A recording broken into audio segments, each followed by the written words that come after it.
I was about to say what's happening party people, but that kind of put a little bit of a dunk on it. How are we doing, everyone? Yeah! Who got another beer?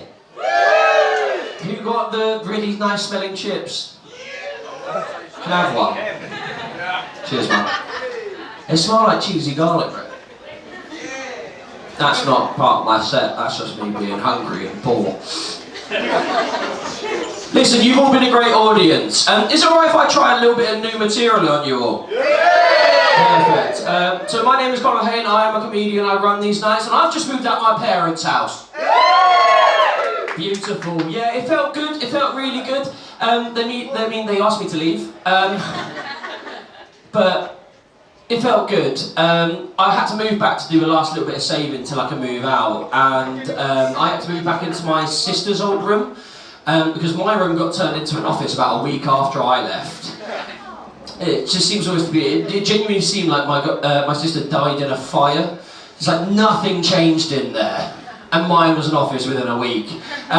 I'm glad they let me back because I had nowhere else to go. But like the vibe was a bit too live, laugh, love for me.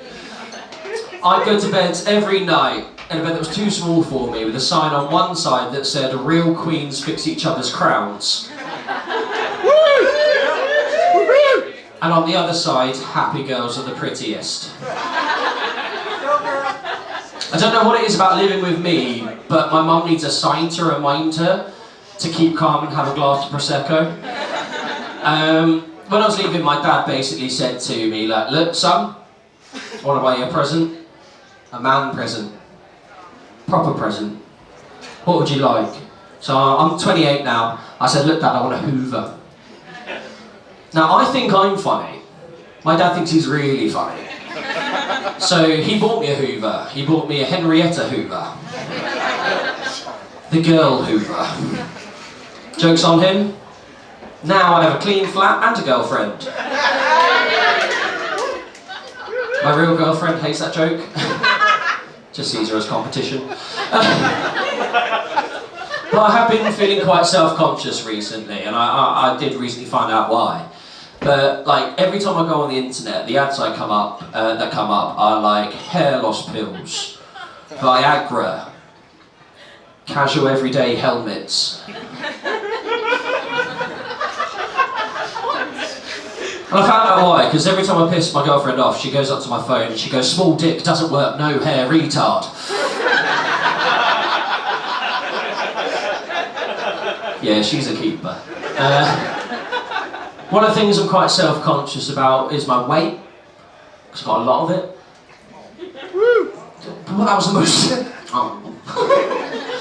So I went on Google and I looked up the fastest way to lose weight.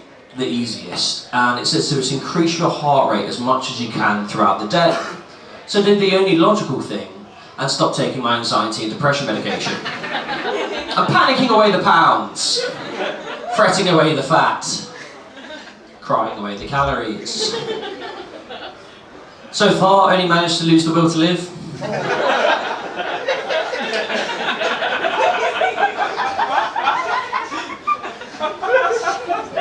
Sorry, I forgot where I was.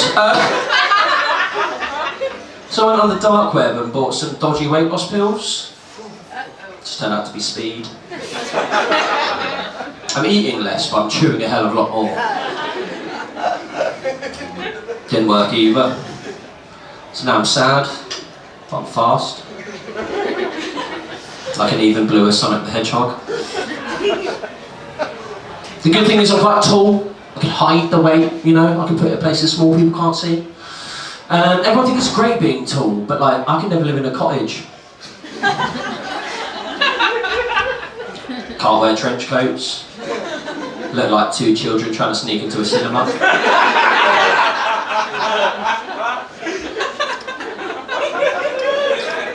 At work I get referred to as Big Conor.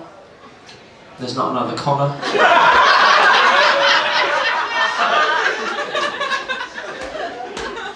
I'm no good at paintball, yeah? Like, I'm just a big, slow-moving target.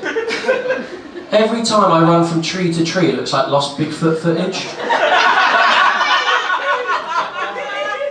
look, ladies and gentlemen, there's a poignant point to my comedy. It's that if you're ever worried about your boy's mental health, yeah, take him paintballing. It's the best way to check out your mate's mental health. Because like, when it all starts kicking off, yeah, your mates are hiding at the back, they're a little bit scared. They're probably doing okay. They've got something to live for. Your mates who just run head first, check up on them. They've got nothing to live for, yeah? And then your one mate who's sitting at the back with a gun in his mouth. Probably shouldn't have brought him. Definitely check up on him. And look, I don't have a big person job. By day I'm a watchmaker, and by night I do comedy, which is basically the world's shittiest Batman origin story.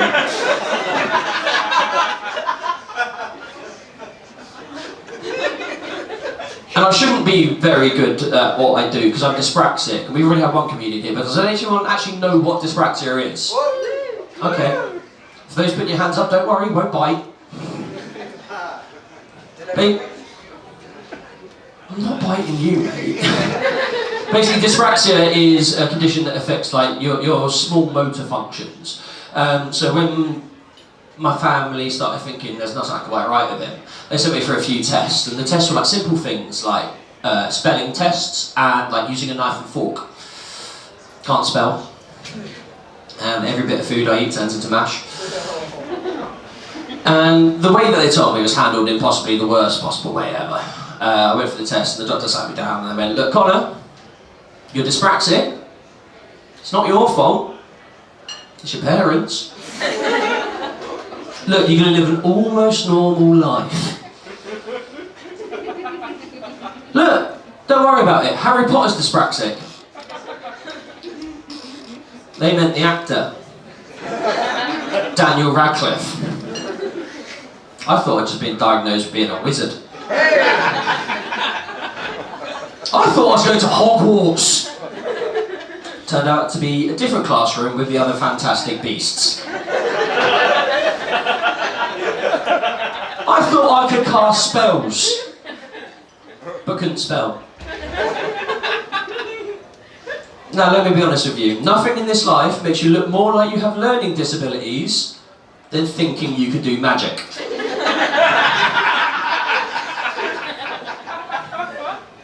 As some of you might have realised, yes I do have a speech impediment. It's called being from Croydon. For those of you that don't know Croydon, good job. Keep up the good work. Avoid that place like the plague. You can still catch the plague there.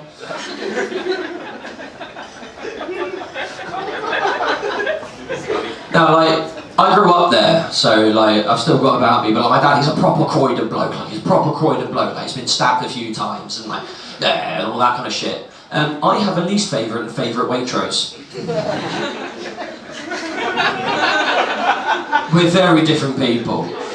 I moved from Croydon to a small leafy town in Surrey when I was younger, and that meant going to a new school, and I basically surprised everyone because I made some friends. Give me a cheer for that. The cheers my parents didn't give. When I moved from South London to Surrey, I got the nickname Bambi because I was new to the woods. Oh. Then it turned into Uncle Bambi because I got long legs and I fall over a lot. Then it turned into because my mum got shot in the woods. My mates have met my mum, yeah? And even to this day, they still look at her and go, but where? But like, the nickname gets me in trouble. I'm 28 now and my mates still call me it. And even a few weeks ago I was at the pub and my mate goes, hey Bambi, do you want to play some darts? I was like, yeah, sure. So as I'm walking over to the darts, this old bloke sitting at the bar with like 3 teeth in his head. She looks at me and goes, why do they call you Bambi? Before I had time to say anything, my mate just went and told him the lie about my mum getting shot, yeah. The bloke just turned to me and goes, oh mate, that's rough. My mates call me Simba.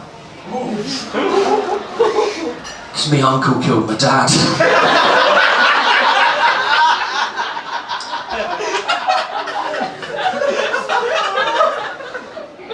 Let me tell you, ladies and gentlemen, there's sometimes in life you don't know what to say.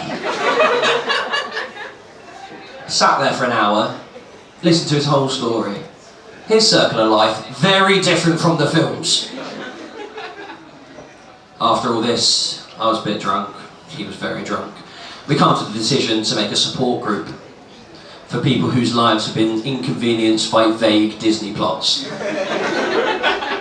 So if there's anyone here tonight who has some really horrible stepsisters, or some far too many Dalmatians, please come and chat to me after the show. Alright?